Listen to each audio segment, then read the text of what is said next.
Good evening, ladies and gentlemen. Welcome to LOS Champ Playoff Semifinal action. I am Barokfang, and joined with me here tonight is Cobra. What is going on? How you doing tonight, man? I am doing fantastic. I mean, look at the match that we have tonight. It's going to be absolutely wild. Tier 1 action, and I'm living for it here. Yeah, absolutely. We do indeed. The top of the top, the creme of the crop. Tier 1 UT Adverse versus Meadows. And, we were talking a little bit before this match was starting that these two teams did not see each other in the regular season, but their stats, I'm not going to lie, they're a little wonky. What's going on with these stats with these teams with the goals? Yeah, it's a little bit odd. I mean, both these teams are not necessarily teams that light up the scoreboard here. Pretty even, around 30 goals apiece. But for one side, I feel like with Meadows, I feel like they keep the goals allowed fairly low. They're able to get out with these defensive wins, where they're able to keep the opposition away. And for UT Adverse, it's been the opposite. They've given up a ton of goals, and really in the league, that's what we saw. That's why they're the lower seed, the number 7 seed. But now, they make a huge win against the number 2 ranked team to find themselves here, and defensively they find an answer here. So I don't know if the stats are something that we could trust going into this match, or if we can see maybe one of these teams returning to that form. It's really odd.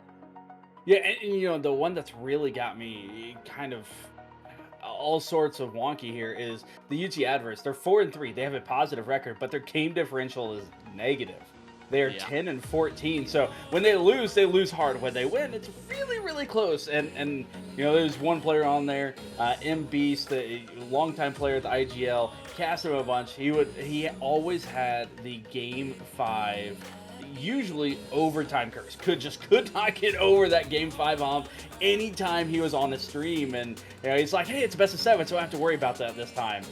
So it's going to be interesting to see if they're able to keep it close and be able to take Moo Meadows the distance and take them down. But both of these teams having some perennial players that have played in leagues across the board, not just IGL and LOS, but we've seen some CRL players. We see a bunch of different leagues. So one thing that I'm always curious about is the nerves, but I don't think we're going to see any here tonight with the amount of legacy and practice that these players and these teams have had together.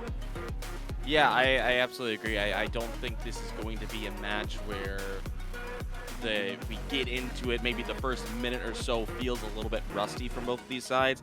I don't think that's necessarily what we're going to see. It might be uncomfortable in terms of teams really testing things out, where they're kind of going back and forth, but I don't see small little mistakes that we could attribute to being on the stream, the metaphorical big lights, if you will. Right. I don't really see these players being ones to kind of feel that pressure, at least at the beginning.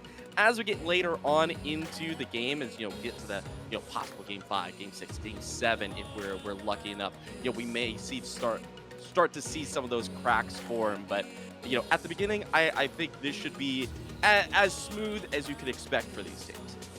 Right, absolutely. And just as we're sitting here waiting, this match was scheduled to get kicked off here at 10 o'clock Eastern, which is now. But as is always, and is apparent, and is evident here with LOS, hashtag blame cookies. Apparently, there was a typo in the lobby creation, so the teams couldn't join in. So we're just having a quick remake on the back end, and once that happens, we'll get the teams in here and get this going. What's going on, M Beast? Absolutely, and we've already talked about. Let's see how you perform out there on the pitch. But the lobby is up, and a little bit of hiccup. Again, I don't think that's going to bother these teams, but you are absolutely correct. Once they're always nervous, and it's something that you just never get over, no matter what level of competition, what you've played in. It may hit a little different, but the palms start getting a little sweaty. You may slip off, have a mistouch, have a mishit, and I think that's the biggest thing that I'm interested to see these teams is how clean are they on the pitch. We know it's tier 1. They're going to have those absolute clips. They're going to do some crazy stunts, but can they stay clean? Yeah, absolutely. And I think one of the things that I think we see the not only the consistency of the tier 1 players, but it's the recovery, right? So not having one mistake compound into the second and the third. Obviously, these players are going to be playing at a high intensity, a high speed, and you're gonna get beat in this game. It's very rarely where every challenge goes your way. You're gonna get to every single ball first, but it's the basically the idea that you can whatever mistake that is made, you're able to recover. Your teammates are going to be there to cover just in case, and I think that's really the most important thing that we have to see here. Yeah, absolutely. And I think you're hitting it right on that. That recovery is so important, and not letting miss breed more misses, because Yeah. you see that biggest on the biggest stage, the best players, a miss can still happen, and it's one thing if the dribble play happens and the ground to air and you get that bump, just let the ball, the unsavable shot, as a lot of the professionals and casters call it. Hey, it's just no way to get through that. Okay, that happens, that you got outplayed, but you can't let one miss breed more misses and continue to compound that issue and give up so much pressure. It's the micro macro game that it's not quite often talked about, but how often can you get the boost? Can you secure your own corners? Can you push out and get mid boost to be able to break out? Because you're playing defense for 30 to 45 seconds. Eventually the ball's going to find the back of the net. Yeah, exactly. I mean, this is a game that really sways back and forth. The pendulum of momentum does not really stop for one team here, and specifically the defensive side of the ball. I think we're going to have to be on the lookout here on the UT adverse side. I mean, we talked about it in the league play of, they have a tendency, when they're losing a game, they're giving up quite a bit of goals, and I don't think they necessarily have the offense in the league to really blow anyone out of the water. But again, last week they had a really big win. I mean, it was a 4-1 victory. The games were close, mostly 1-goal wins, I believe, on each of the matches. But I mean, still an absolutely huge result for them, and their ability to just basically keep the game close, outscore their opponents, even if it was just, marginally. I think that could be the game plan for them coming into this match. Yeah, and you got to wonder, can they carry that momentum into this week, or do they have to rebuild that momentum against Meadows? Yeah, it's always, if you start off hot and you're able to carry, and you never know when they played last week. It could have been on Tuesday last week. It could have been Sunday. So is that still fresh in their mind? Have they been playing some ranked together and it's been going well? Has it been going poorly? You never know what happens in between. If they're able to get that momentum, I think that they will do very, very well and be able to hold on to that. But it's always scary in those 1-goal games, especially here in Tier 1, when at any point any player can pull off a just absolutely incredible shot. They all have the mechanics out there. They all have that capability, and you have to respect everybody on the pitch. But if it starts to get away from a team, you also got to wonder what the communication is on the back end. What are they talking about? How are they keeping themselves up and ready? Because it's a 7-game series. It is so long. You have that chance to be able to claw your way back and get back into the series. Yeah, I mean, for all these players, they're going to have their heads on a swivel, and that could be mentally taxing for the exact reason that you're talking about. Every single player has the ability to have a large impact on the game. We're going to see, as we line up here for the first time, who it's going to be. Absolutely. UT adverse Meadows out on the pitch. Game number 1, best of 7 here in the semifinals. It is going to be great, and already UT adverse talking about, can they stay on top of it, and are there going to be any mistakes? A couple of misses from Meadows after a nice little fake there by Comp, slow playing it, and they're on the board in just 12 seconds. Yeah, I mean, a couple of misses, but also the cool, calm, collected touch. Right at the goal line, I mean, you would think at that close range, you'd be so quick to take a shot here. Another shot gonna go careening off of the crossbar there, but calmer heads prevail as it looks like Meadows trying to get on the other side of this one as UT adverse, taking a little bit of momentum early cannot hurt in a game like this, but immediately it'll be sent right back as Hornet will find the net. And sometimes the best defense is an even better offense as Hornet just absolutely snipes that one. Gets a little love there from Casper, the friendly post, to kick it on in, but nicely done just pushing out and not really respecting that dribble that was going to go up that wall. Just instantly attacking, playing the 50 and trusting your position. Yeah, and really just making sure you have presence all over the field. You know, I think all these players, you know, they're going to try and get involved. They don't want to give any one particular player any kind of space. That is going to be a tough shot to try and get a handle, as Hornet looked for their second one. Just a little bit too hot to handle here. Now Meadows starts to try and cycle through in the blue half of the field. Just tucked to the corner, maybe looking for a friend, but just can't hold on to it. Yeah, back and forth action. It's one thing that we just talked about. Can either team be able to hold the pressure? It's still early. Had a couple of goals, but just the first minute pass. But both teams seem to be doing a great job of being able to secure their boost, break out up and down the pitch action. Right now, UT Adverse feeling pretty good here on the offensive pressure. As AD getting over the top of one, gets the reset off of the ceiling. And look at the angle to get it by this last defender. Nice angle. Yeah, I mean, this is just the ideal kind of play, right? I mean, anytime you can get a player that beats the entire team, it's a good play, but, you know, goes from the ground all the way to the ceiling, and possible kickoff goal here to follow it up. It will just be away and scooped away from the net. A little bit unlucky as that hits all of the woodwork. But, I mean, they don't seem to be slowing down, and any single opportunity seems to be taken the most advantage of here for UT Adverse. Yeah, but they're getting the space to do so. And Meadows, their one goal, it was that quick 50 that they got in the midfield, being able to instantly follow it up. And look at how quickly UT Adverse is getting on top of Meadows. Oh, no. And goal best. Yeah, don't need to talk about that. A little bit of a back pass as Pandy, you know, sees to their teammates, decides, hey, they're probably going to hit the ball. Didn't really plan on them hitting it and pitching it into their own net, but, you know, maybe a little bit of good practice there to score on the other side of the field. You got to applaud them for, you know, trying that stuff in-game during, you know, a playoff series. But, you know, see, there it goes. Works out for the best as they're trying it now on the correct side of the field. Yeah, I think there's just a little bit of miscommunication coming out from Meadows, something that I'm sure they'll be able to correct and get right back into it. But, you know, that's what mistakes can happen, and just that slight mistouch of who's going up, can someone bail off of it, and, you know, we're in a bad position. If not, and to be able to get back into this game after such a major mistake and the pressure instantly put back on is, again, AD getting it by two people, and then a beautiful 50 by Comp right in front of the net. It was a great save, but the third player sitting there, an M-Beast, open net, sends it home 4-1. Yeah, right now the Purple People Eaters are really forcing a lot of pressure. Maybe another one here is Comp just going to be denied. AD should be around to put that one back away.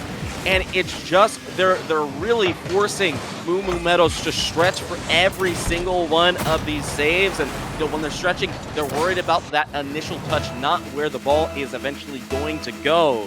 And it's UT Adverse, you know, they have the read, they have the feel for where the ball is going to go, and they keep on sending danger shots to goal. That one barely off. But again, almost another immediate response. And this is starting to get a little bit scary here for Meadows. It is indeed, but now slight over that Comp able to come down from on high to be able to get that save, but continue to pepper, and that's just a shotgun method coming up from Meadows as eventually it may take 4 shots. If it happens in 10 seconds, one of them's going to find the back of the net, and this one by the hands of Hornet. Yeah, felt like that one was eventually deserved. One of those shots should have eventually gone in, and, you know, Hornet, yep. The work of their teammates led to 2 UT Adverse players, you know, kind of stuck on the goal line, hoping that another shot would not ring through. Hornet, you know, kind of feeling themselves, finding themselves in some pretty good positions of this game, but, you know, can they get 3 more? They've gotten themselves into quite a hole here, and, you know, it's not impossible to get back to it. It's just they have to play a fairly clean game of Rocket League in order to get back, and really it's holding UT Adverse at bay on the offensive side. Yeah, and now something we haven't talked about is the demos. A couple of them happening on the backside, and Beast getting taken out there on the goal line on the rotation through, and then in the transition play, a second one got taken out as well. Meadows not able to take advantage of it immediately, but it did ensure that there was no immediate attack from UT Edwards, and if that gets timed up a little bit better with who has boost, can easily turn around into, if not a goal, at least some pressure, and it's desperately needed here for Meadows here in game one. Down 3, 60 seconds left. Not unheard of, but definitely a major mountain. Absolutely. And not only the demos maybe a necessary adjustment, but the boost. I think right now Meadows, as they're caught kind of a little bit low boost on everybody here, they really have to battle for every single canister on their corner in the midfield. That way they can keep up these attacks, because UT Adverse, they're calm, cool, collected. They are fully boosted as they're getting into these attacking plays, and with 30 seconds remaining, not a ton of time for 3 goals, but they wouldn't mind at least taking another few into the game break here. Yeah, and a lot of it's just that momentum that we talked about. If you can get 1, maybe 2 more goals here in the final seconds, bring it back within 1 or 2 goals, you're feeling much better going into game number 2. You're able to figure out a little bit of what's working, and that's what the communications, and right on cue, Hornet able to find another one. The ability to carry that, okay, what worked? How did we get that goal? And you have a little bit of time here, and you're going to have a minute in between games. How can we replicate that? How can we continue to do that and make sure that we don't dig ourselves into a 4-goal deficit by being able to at least keep up with the offense if we're not able to defend? Yeah, and that's kind of the problem, though, isn't it? I mean, the fact that they're not able to defend seems to, put up some red flags in my head, because Meadows, I mean, statistically, historically, they're a fairly even-keeled team in terms of how they're scoring, how they're defending here, and to kind of get completely outshot here by UT Adverse. I mean, we saw the pressure erupt. It was, I believe, 12 shots for them. Meadows might need to find that answer, because I don't think it's increasing the offense. I think it's trying to bring UT Adverse down. They had the hot hand. I think they really need to find that answer as the adjustment here in game number 2. Although if you take just the second half of the game, I think they made a little bit of adjustment there. The second half of the game was a much, much closer game, and to be able to make that adjustment. But I do think, we just talked about the demos, being able to be a little bit more physical, make sure that that offense isn't coming at you 2-3 players strong. Right. Okay, again, AD had the solo play, just went through everybody. It's going to happen. Players make plays. It's just part of the game, but you'll take that one if you can take out the other 2 or 3 plays where a 50 happens in front of the net or a pass happens, and they have 2 players sitting and waiting for that open net. Yeah, absolutely. And for the demo plays to work, it does kind of have to be a team buying in. I believe Hornet, along with the 3 goals, had the only 3 demos for their side, and I think it does have to be every player, not necessarily chasing, but all of them continually trying to look for those opportunities. Just be mindful here of, when they can continue to influence the play. Andy, wonderful pass just in front of the net. Just Tuck won't get it through, and it's immediately punished, or maybe not. The post helping them out a ton, and immediately it is coast-to-coast action for these sides. Oh my goodness, what very easily could have been a goal on both sides, just denied on both ends, and back and forth we go. The tempo seems to increase a little bit. That one might just float its way into a dangerous position for Meadows, but a good 50 will turn away for the time being. Pandy Hornet trying to get some transitional play back their favor, but it's going to be Comp. I thought it was going to be to AD, but instead it's M-Beast again there on cleanup duty as AD just got a touch. Wow. Yeah, they did get a touch. I think that was absolutely planned the entire time. The double jump, no problem. Knew that M-Beast was right behind them, and that works as the ultimate bait. I mean, so much pressure and danger presented right in front of the net. And for that shot not to come off, as Hornet trying to get a response here, but it worked really well here for UT Adverse. Again, Meadows, starting behind here, but they have to stop this early. They cannot let this get to a 2 or 3 goal lead and expect to be able to get an easy comeback. Right, and that's, you know, you don't want to call it danger mode yet. It is only game 2. It is only a 1-goal game, but it is something that I'm sure they're concerned about as well as Comp.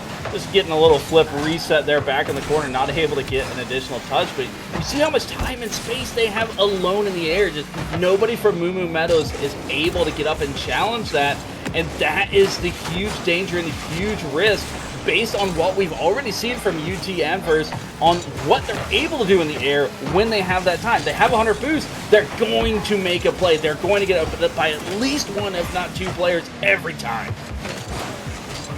Looking for a pass, just tucked there, looking for the low 50, maybe trying again, but 80 will send that away. Pandy should have enough, but barely having any boost and really having to fight for their life. They do find a way out of the corner, at least for a moment, but 80 very quickly getting another pass, and I think UT Adverse, they're doing really well with this pace because they're continuing to feed players, continuing to put it into dangerous spots, and they have so much space to work with because they're so ready for where the play will eventually end up. Yeah, as Tuck able to get the flip reset. Oh, my eyes were glued on the screen. Oh, is he gonna do it? Is he gonna do it? He is lined up the whole way, waiting on the demo as well. Didn't get the goal, but the post bounce is enough, and the follow-up by Pandy, we're all knotted up.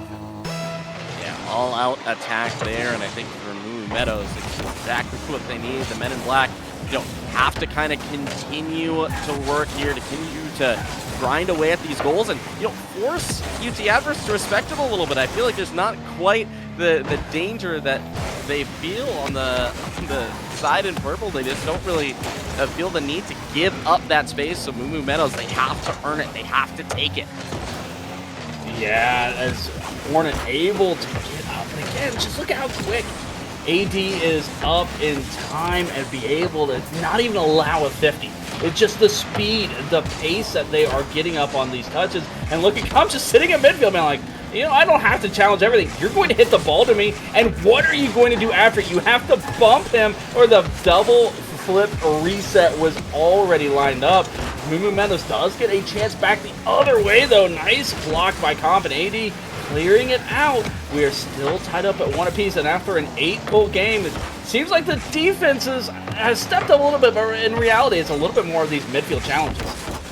Yeah, I think right now this is such an important game for, you know, either of the team's third position, that third-man spot, under so much pressure to really, you know, either continue the attack in the midfield or recognize when it's all said and done. Right now, Mr. Beast, good example of that, you know, sticking around and at least putting an immediate shot or immediate pressure on the net. But this is how both these teams are able to cycle. They're able to continue to really, you know, continue to gain possession, continue to steal boost, and give time to their teammates.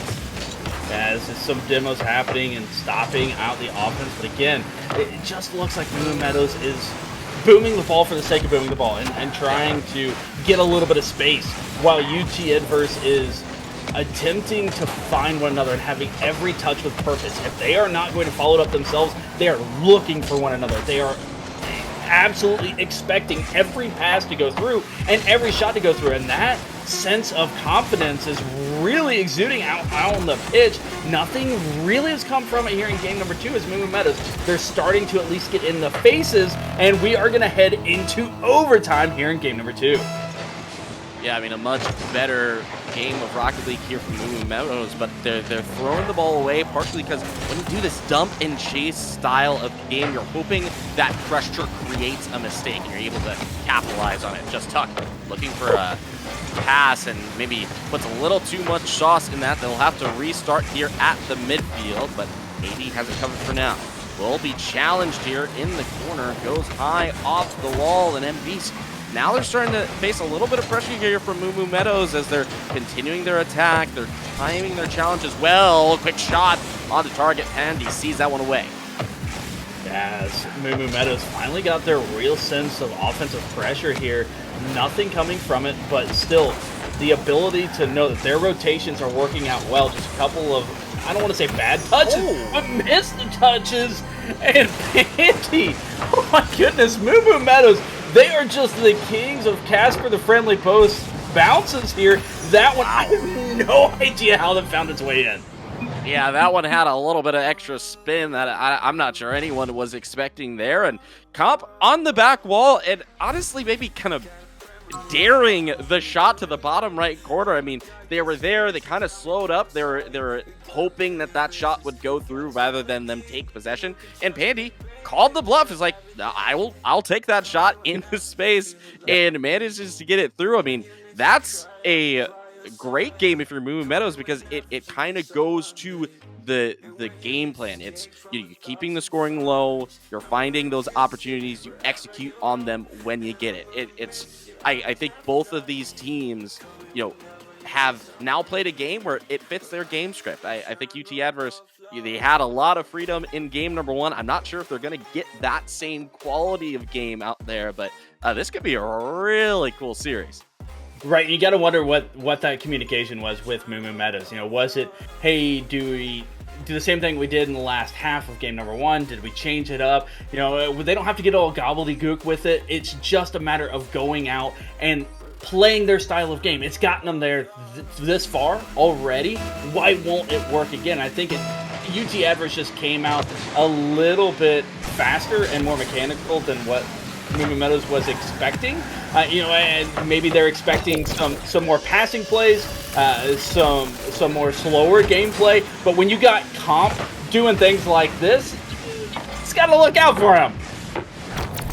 Yeah, I mean, you don't really have to reinvent the wheel here if you're UT Adverse. I mean, the pressure that you're putting on is enough. I mean, it is great when it works. So, sometimes you really have to get creative with it. Sometimes you just got to be flubber. You got to be malleable. You got to be, willing to just kind of meld into whatever situation is given to you. Take what the defense gives you, and you'll be rewarded here. MB's looking for another bit of offensive pressure here. AD will be the beneficiary of that one. It is 2-0 UT Adverse. Yeah, and the tactical fake here by M Beast, and you got to believe the communication was coming out because AD was on top of that instantly. The M Beast going up, and yep, I got this. Nope, I'm missing, and AD having that communication was able to get on top of it faster than any defensive Moo Moo Meadows, who didn't want to double and give up a free shot, ended up giving up a free shot anyway, and 2-0 in the first 35 seconds. And, it's a hole that they didn't want to be in. They saw it in game number one, able to avoid that in game two and come out with the win. It's looking a little dicey here in game number three. Someone goes off the post. Comp just bullies his way through. Yeah, I know I said that I didn't think UT Adverse were going to get another game like this, but they're really forcing the issue here. They're creating panic on the side of Moo Moo Meadows. They're really, putting in shots where Moo Moo Meadows, they're not getting ideal touches. They're not even getting good touches. They're just, trying to play so reactionary that they're kind of taken out of the game entirely here. Going to be up to their offense. Again, they have to earn that respect.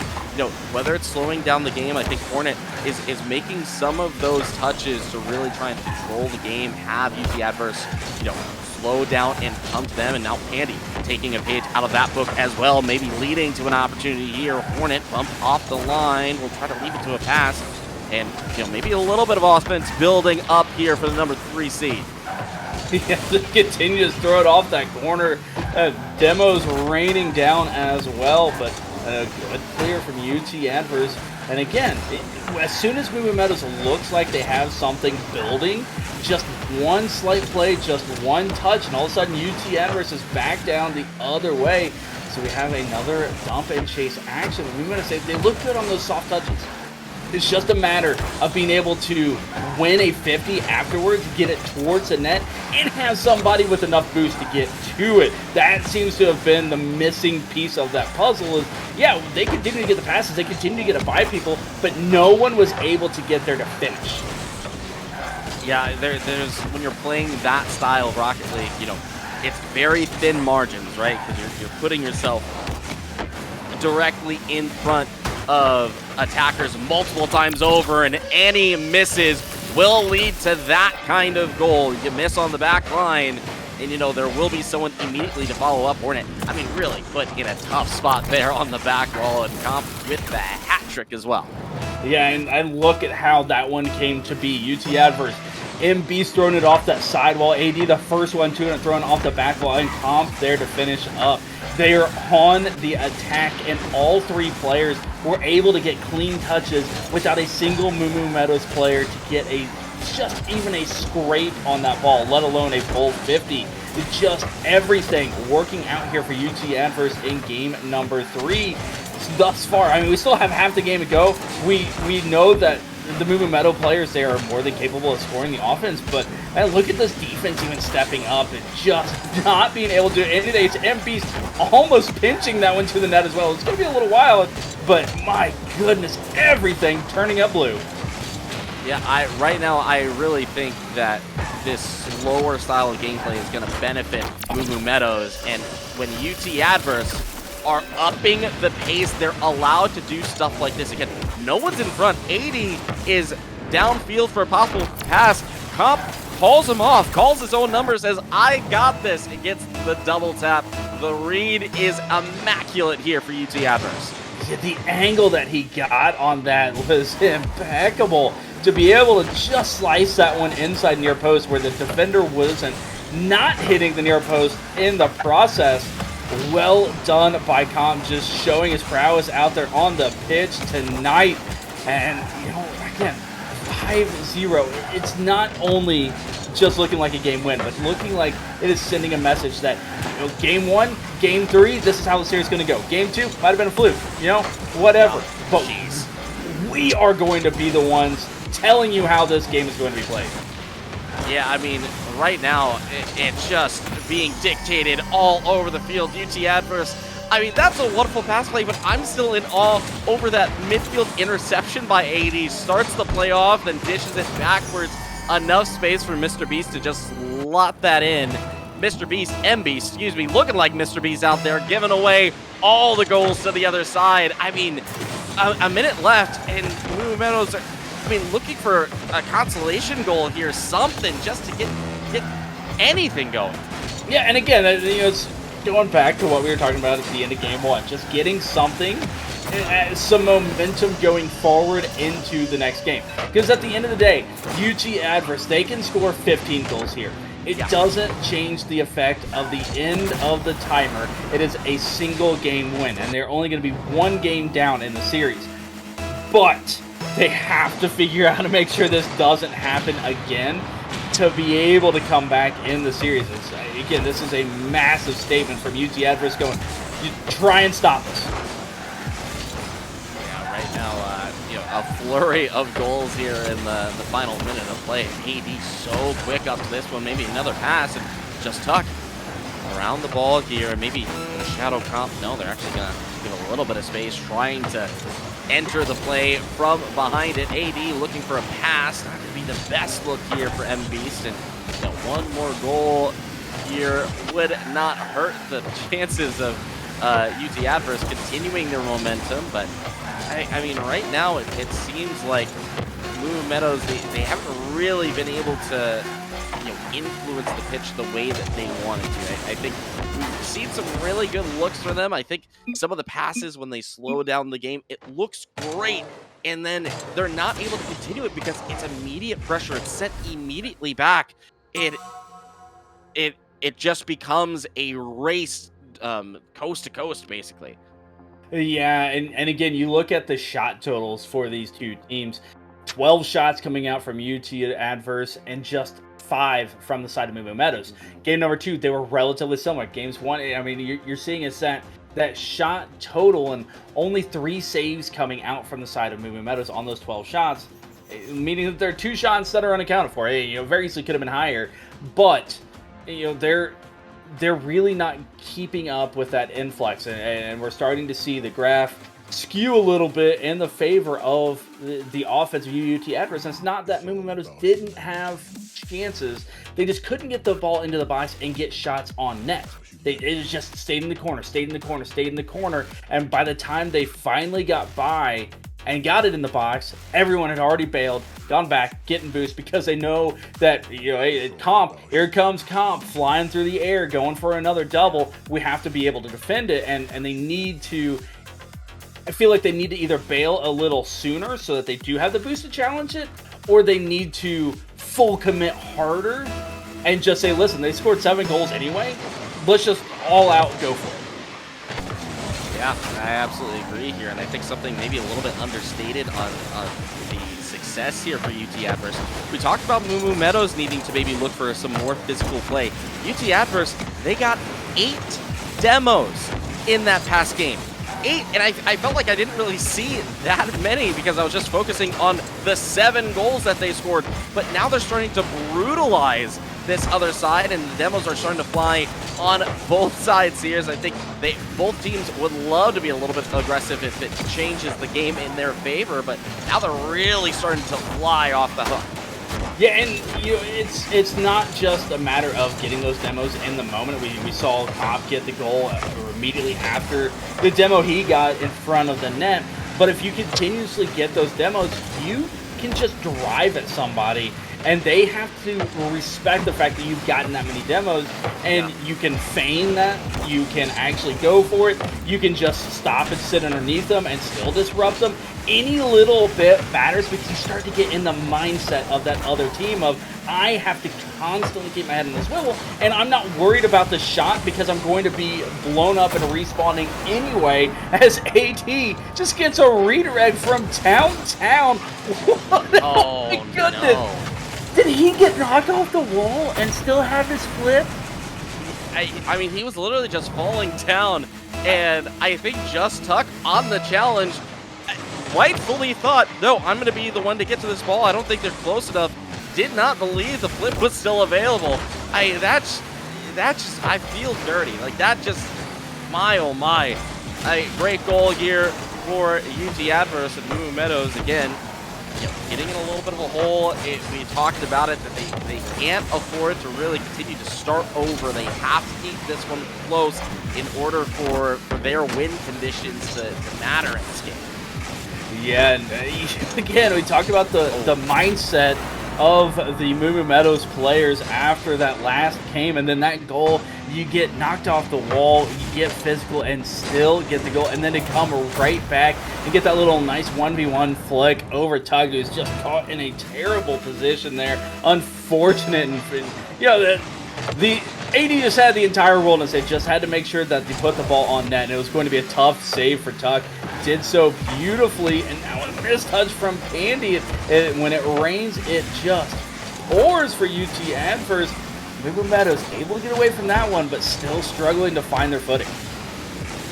He has some boost here to work with. Will be parried aside for now, and Just Tuck looking for some positioning. Has to go alone if they don't have anyone central just yet. And I feel like, with Moo Meadows, I mean, you have to start feeling you have to throw a lot of resources offensively here. There was a demo on the back line that did open up the shot there, and Pandy will get rewarded for the play. Yeah, nicely done there by Moo Meadows, and again, just sending it all out. An unfortunate spawn from UT Adverse that it happened right underneath where the play was going. Wasn't far side to be able to read that, but still, you have to give credit where credit is due. And that demo, the pressure finally breaking through for Moo Meadows and bring it back within 1 as we have just eclipsed halftime. Yeah, and really just timely there for the side of Moo Meadows, and maybe could afford him a little bit more space here as Hornet looking to make something happen. Demo on the other side, and Pandy will afford them a little bit more space to get back to the midfield, but I mean, AD just, again, in the midfield, seems like they are collecting tax here, and the payment is the ball. They just continue to just take and take and take at that midfield line. Yeah, and we're seeing Moo Meadows play with a little bit more purpose with their touches on who's going where, who's going up for it. And you know what? It's very difficult against this UT Adverse, as they have shown everything in their arsenal. They have the solo plays, they have the passing plays. They're going to go for the 50s. AD is just going to fly all the way across the pitch to chase the ball, land on the boost, and get the touch at the same time. Like, it's very difficult to play against Meadows. They're starting to figure it out a little bit, starting to figure out their spacing to be able to contest that and try to get some offense of their own. As you see, Hornet just a nice soft flick, gets a pass to Tuck. Andy just a little high on that touch. It gets redirect, and it chopped Cheddar Bar out skis. There was a moment there where UT Adverse had no idea what was going on. They couldn't quite get a handle of the play. And you feel for Meadows that they weren't able to actually solidify a goal here. They have a minute to try and recreate the conditions. Having a little bit of a debate in the middle of the field on who takes that ball forward. It will be AD. Flip reset secured. Will they get it to go? They absolutely will. AD with the hat trick here. Less than a minute to play. Yeah, has that flip reset. Both Hornet and Pandy are there, but MB's coming flying in as well. Had to hedge his bet. It was MB's going to get that extra touch. Is it just going to go on through? Is he actually going to get that flip reset on point? Will it go for the backboard? Just so many variables. You just kind of have to jump and pray. And for Meadows, it wasn't the right call. And coming out of nowhere to pinch that one off of his own crossbar to keep it a 2-goal game. Just Tuck like the bravery here, and I think they're starting to make better and better moves in front of net, but they need shooters here, and Hornet is going to force an error trying to go quick as, UT Adverse, they felt the pressure. They thought a shot was going to come in, and will tip off a defender here for the own goal. There's a chance with 23 seconds left. To be fair, UT Adverse did owe Meadows one of those. It's just not necessarily the time. I'm sure they would have been fine with it if it would have been game number 3 when they were already up 6-7-0. Oh, Andy not able to get that ground pinch in, but the pressure is on Meadows. Listen, just because that time is winding down, they are more than capable to keep this thing up for seemingly forever. MB's last player back tries to go for the challenge comp, rushes back, does keep it towards midfield for the time being where Tuck and Pandy are. Gets a pinch with MB's comp, just going to try and kill this ball. Gets a slight little pop though. This opportunity still here for Meadows. They are low on boost though. The ball is continuing to bounce towards the UT Adverse side as comp able to secure some boost, get the clear, and UT Adverse now up 3-1 and putting themselves up on match point. Yeah, I mean, that was, again, another close bout for Meadows, and I feel like that's the kind of game that they want to play. I know they're on the wrong side of it, but they held UT Adverse to only 8 shots. And I feel like it was only 8 shots. I know. It's hard to think about it. But it's like, it was an 80 hat trick, and that was really what kind of did them in. But that feels like a game that is winnable for them. If it doesn't happen, in the first part of the game, I feel like that could be something that goes overtime or something where Meadows find one of those opportunities. I mean, they had some great looks at the net. Yeah, and you gotta, I mean, who do you stop?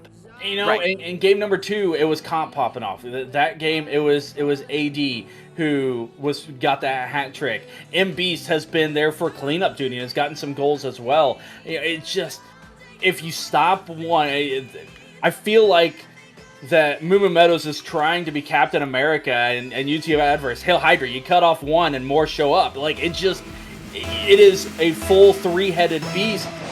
With M-Beast, that you have to be able to play lights out for that full 5 minutes to be able to take down this team. But like you said, they started to get it going again late in the game. They had some opportunities. They had some missed shots that if they would have gone in, who knows what overtime looks like. They've already won 1 overtime game. So I think they're still in a good place. They just need to be able to execute.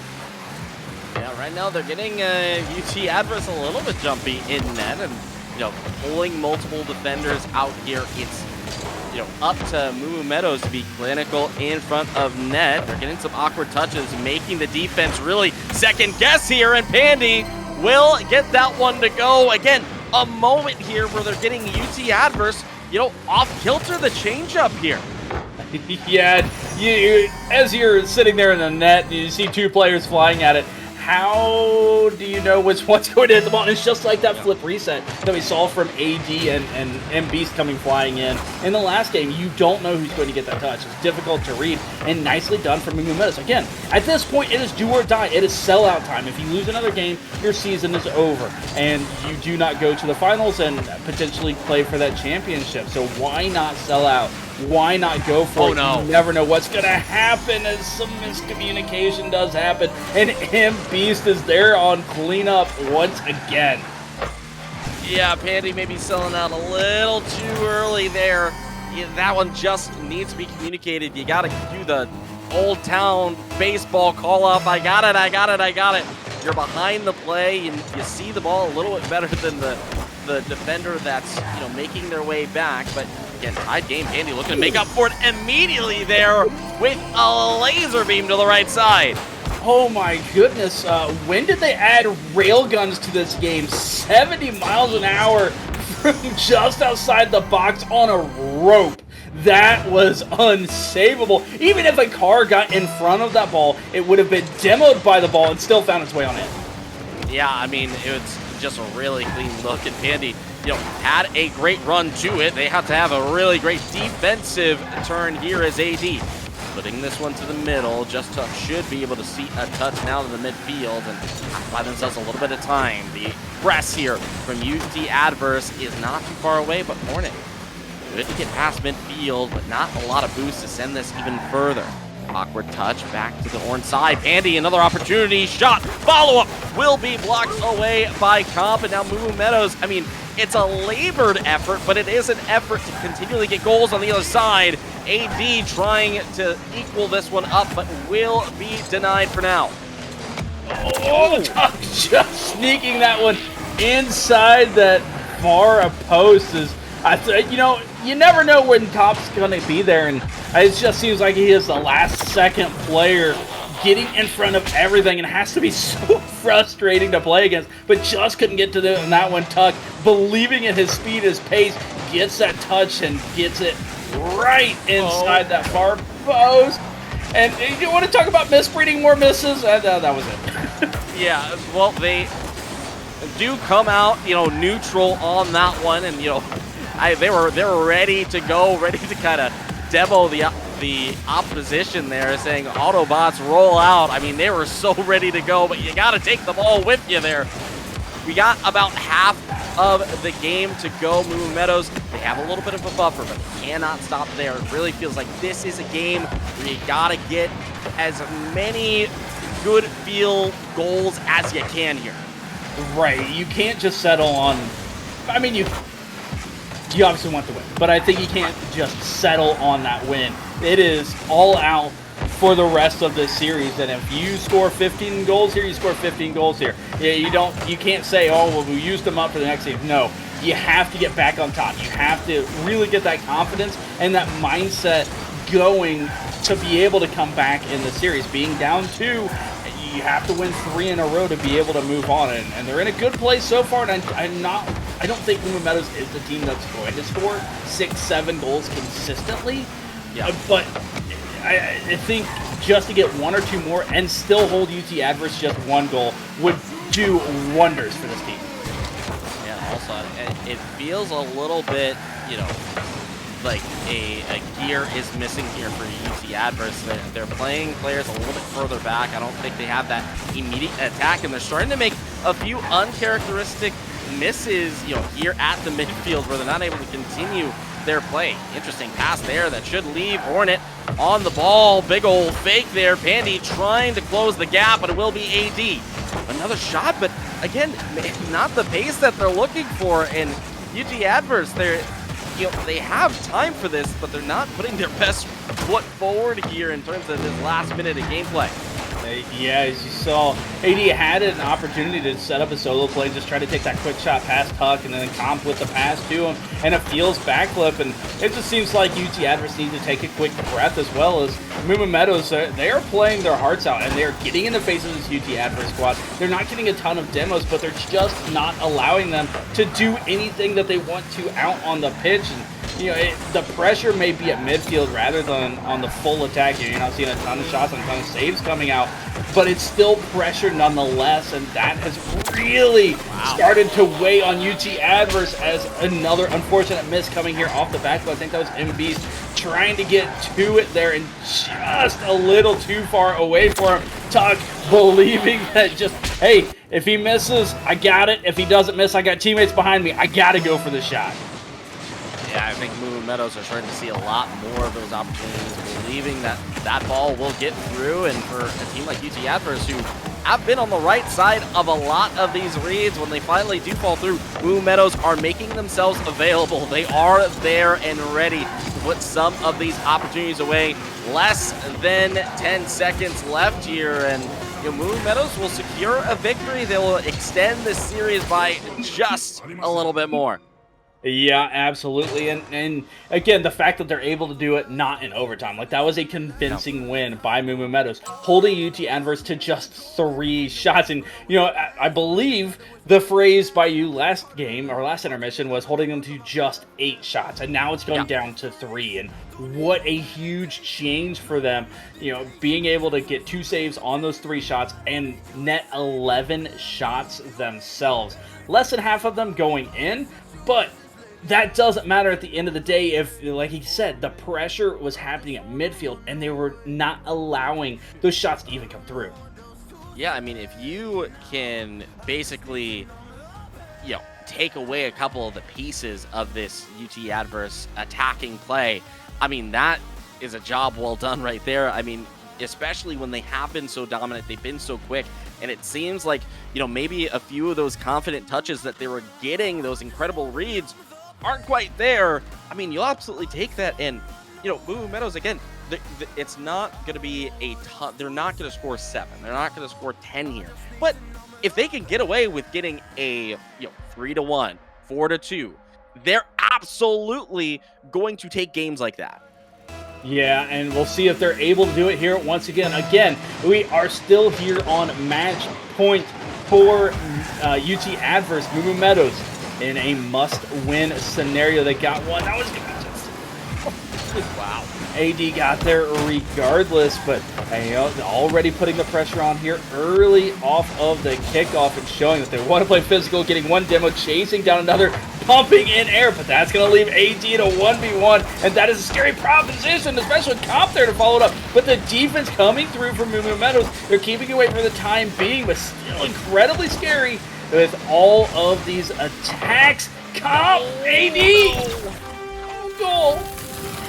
Yeah, that's a goal, and it just felt like Meadows were looking for a fresh patch of grass. They were looking for a little bit of a breath of fresh air, and unfortunately, they just kept getting pressed into their goal hornet. I mean, what are you supposed to do there? You're trying to rotate back. You're trying to be, a good team player, and the ball just lands almost directly on you. You can't really, force that one any direction. Pandy really liking their kind of dribble drives here into the side wall. They're taking their time. They're opening up opportunities there for players like Just Tuck, who hit it consistently. They get the equalizer and quickly.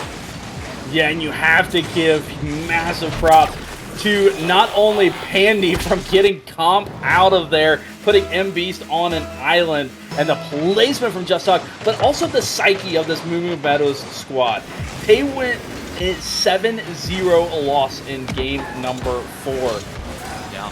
And to be able to come back from that and then score an own goal as they are on match point and get that passing play and that placement, absolutely huge props to how they're playing and just the amount of mental fortitude they have as nobody expects the bounce shot. That's a full team play there. Pandy, again, this play starts off with Pandy, and that's not necessarily a pass that I would recommend all the way to the far side there to start off that touch. And again, across the middle, no one is there to check that from UT Adverse, and then pass leads to the challenge going up off the ceiling, and then the follow-up. They're really starting to play with a trust here. They feel like they have a little bit of space to work with, and they're making the most of it here. Yes, UT Adverse. Listen, they do not want to go to a game number 7. It is the momentum would just be absolutely in all Moo Meadows' favor. If we get to that point, they want to end it here. They have 3 opportunities. This is their second chance to be able to end this one. Moo Meadows, they're continuing to play well, but we're starting to see a little bit of space, a little bit of ability to play how they want to in the midfield, but a good clear, and Hornet getting to it. It's allowing Moo Meadows. That net was open for just a brief moment, but the 50 did squirt it out a little far before a shot to come through. We're seeing those cracks, we're seeing those chinks in the armor for UT Adverse continuing to pop up. Yeah, I'm starting to feel like UT Adverse is the kind of team where they may get a little bit frustrated, a little bit antsy that they're not scoring the goals that they were scoring earlier. And, you know, AD will get a free one there as the backboard just unable to be protected there. But, you know, you kind of notice this with players that, you know, they feel best when they're on the ball, when they're immediately affecting the game by goals. And sometimes, you know, when you starve them of that, you take a little piece of them, and puzzle piece by puzzle piece, they start to get away from the things that net them those opportunities. And, you know, if you're UT Adverse, and especially a fan of UT Adverse, you'd like to see them get those goals because it gets back to them being at full strength. But if you're Moo Meadows, anything you can do to really strip away that identity from this team is an advantage for you. Yes, again, AD in a 1v1, putting Tuck on an island, but just didn't have any boost. Still got the flick, it was just a little bit thin on him, but you know, just showing that he doesn't care how much boost is in the tank. He's still going to go for it, still has that capability. He's going to apply all that pressure, and with the amount of goals and the style of goals that he has gotten already in this series, you have to respect it regardless of how much is in the tank. Another snapshot coming out from MBeast. It is cleared away from Tuck. You're starting to see UT Adverse going back to that shotgun method, and that has been the dangerous moment for Moo Meadows. When UT Adverse gets a ton of shots, they're very difficult to beat.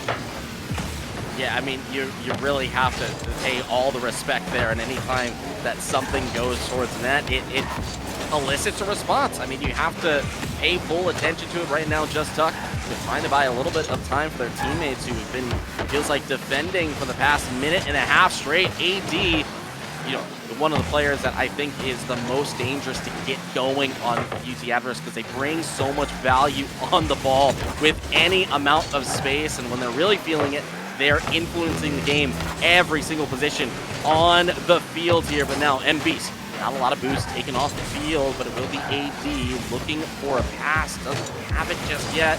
The game's slowing down. A little bit awkward here in the midfield, but 45 seconds left. Which of these teams could get the possible last goal of this game?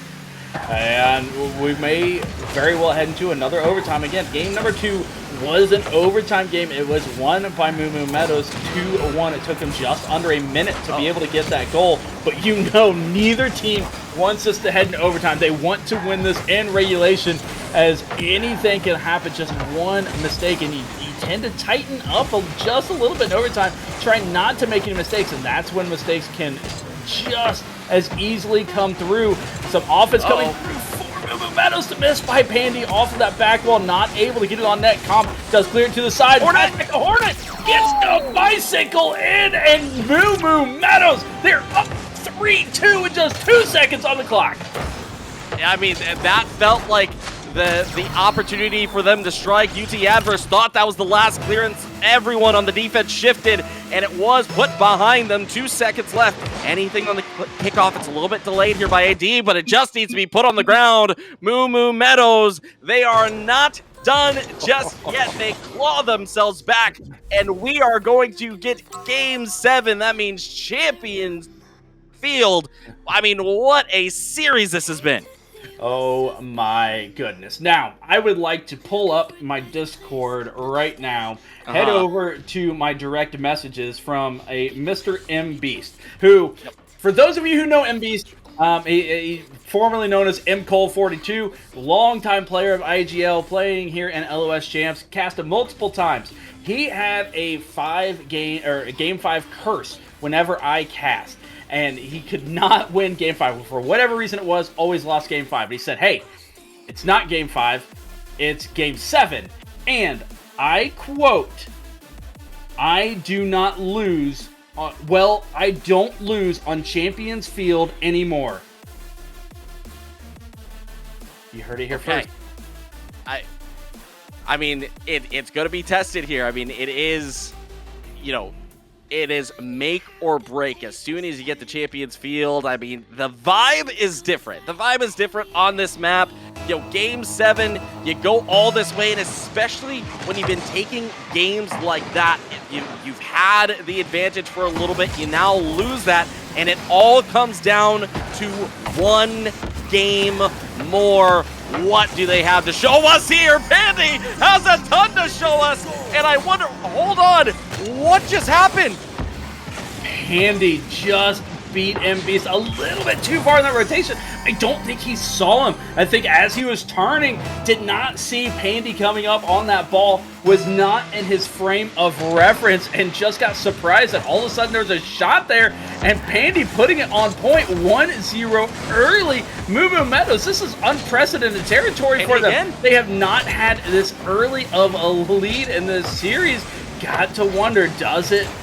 Oh my goodness, triple commit. But does it play a little bit too much? Do they get too overcommitted after having that early lead, or do they continue to play within themselves? Yeah, well, I mean, it's a great question here, and they just really need to take care of the ball. But I feel like, that goal, especially early, does so much for the attacking team, and it can absolutely take the wind out of your sails if you're UT adverse here. But now they have to prove that they can come back in a game. They have to find the offense regardless of how confident these players are feeling. They do not have a choice here. It is all up to them. And right now, Pandy on the ball, looking for more space, and I think just one of the best players on Meadows in terms of taking what is there, slowing down the pace of the ball, and getting value in some of these places where Meadows, were struggling early in the series.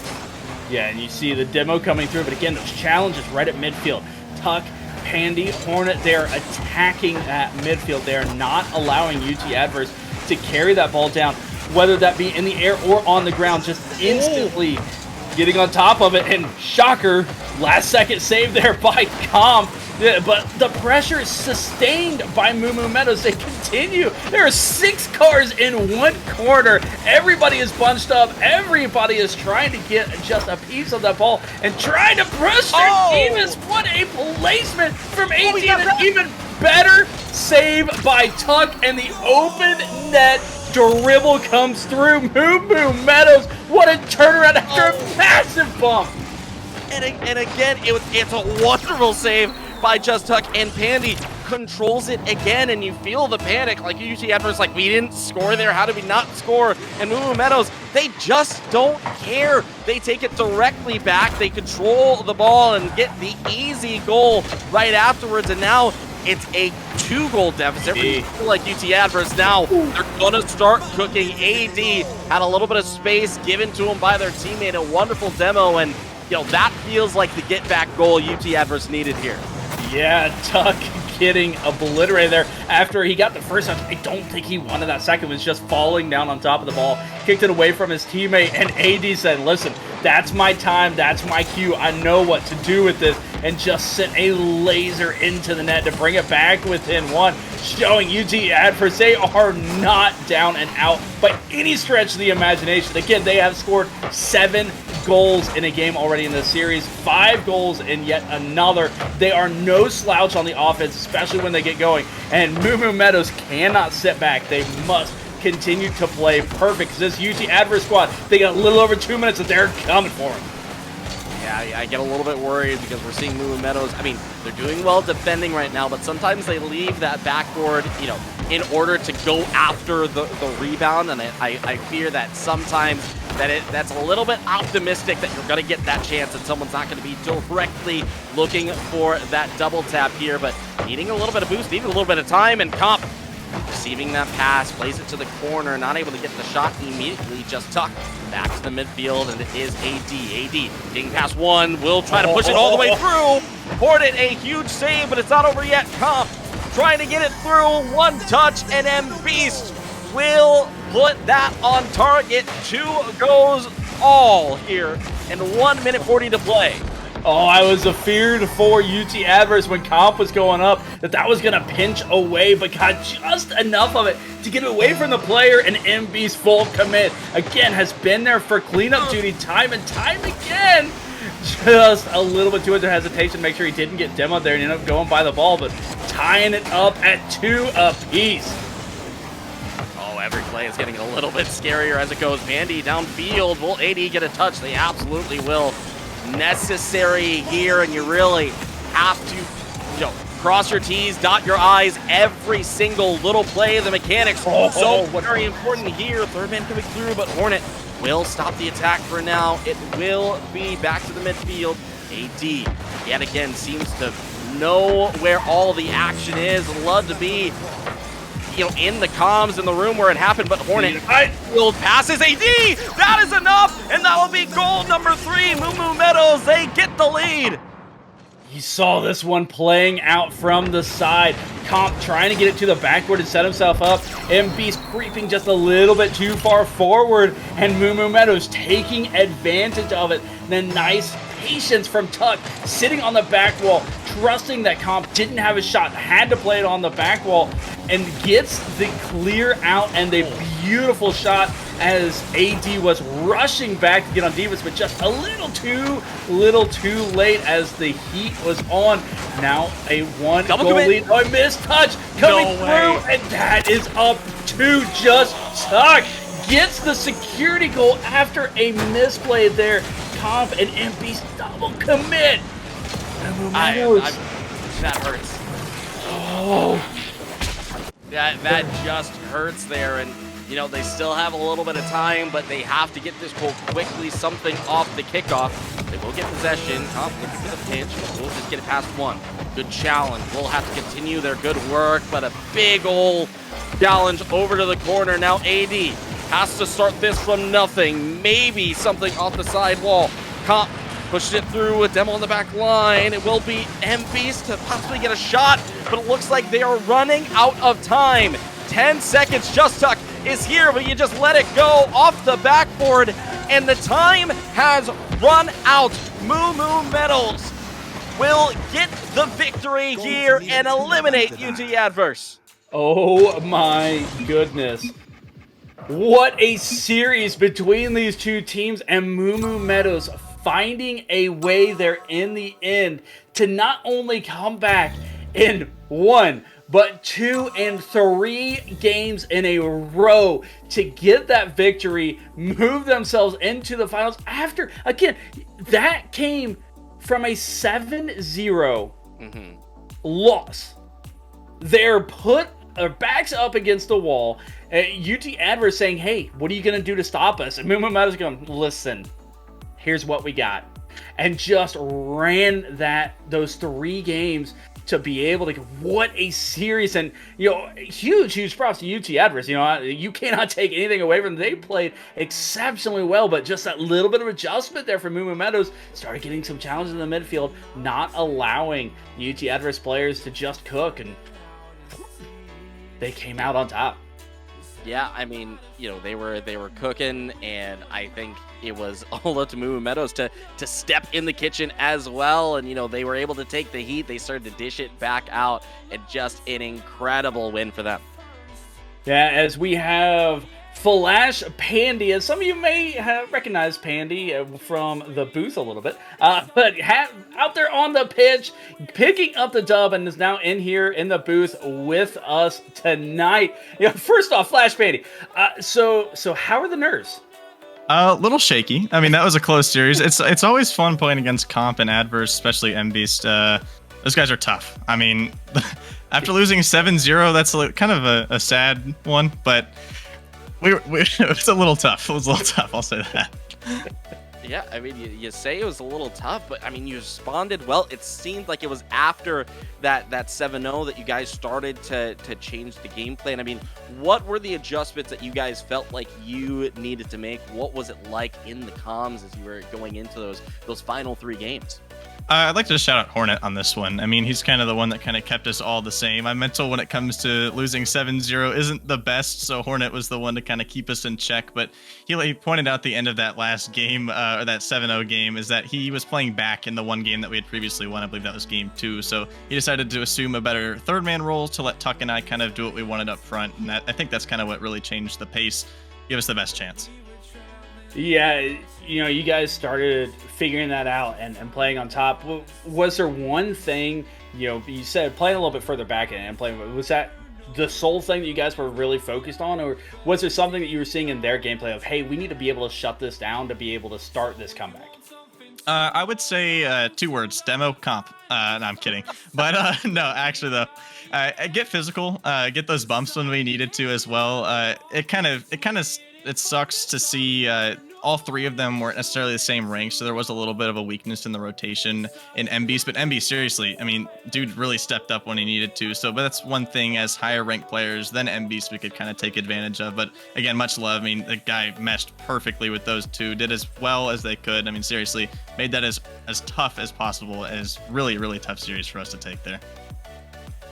Yeah. So when you guys were in that position, like, you're down in a series, you're slowly clawing yourself back, and it becomes in a much more manageable position. When did the belief start to hit? When did you feel like you guys were in a good spot? When did you feel that you can get back into that series? Or was that something that you had the entire time?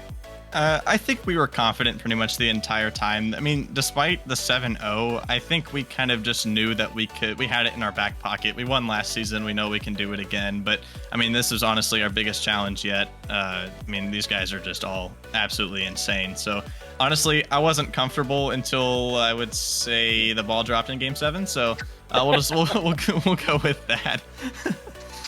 Awesome. Well, hey, appreciate your time here. Again, congratulations on the win. But before you go, as you know, floor is yours.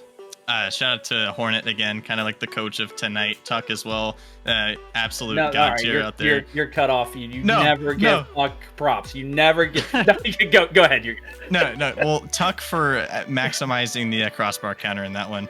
And then Yes. Shout out to Red as well. He couldn't be here tonight. He would have loved to play in this one. But again, shout out to all of them. Much love to everybody, and much love to the 3 guys on the other side as well. Good luck to the other 2 teams waiting for us in the finals as well. Yep, absolutely. Hey, again, Pandy, thank you for joining us and spending some time here. Congratulations on the win. Looking forward to see how you'll do next week in the finals.